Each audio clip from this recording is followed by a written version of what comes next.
तुम्ही बघितलं असेल की जान्हवी, वर्षाताई, त्याच्यानंतर आपली आर्या सगळ्यांनी सूरजला नॉमिनेशनमध्ये टाकलं आणि सूरजला नॉमिनेट केलं. परंतु महाराष्ट्र हा सूरजला वोट करताना सूरज एक नंबर रँकवरतीच आहे.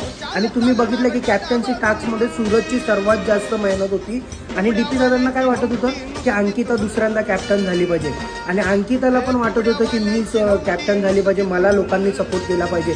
परंतु अभिजित दादा आणि पॅडी दादा, निकी ह्या सर्वांनी, अरबाज यांनी सर्वांनी सूरजला सपोर्ट केला आणि सूरज फायनली कॅप्टन झाला. ते पण कसा झाला, कारण की आता कोण येणार आहेत, गणपती येणार आहेत आणि गणपती आलेले आहेत आणि गणपतीला मी स्वतः माझा मोठा भाव मानतो असं सूरजचं वाक्य होतं.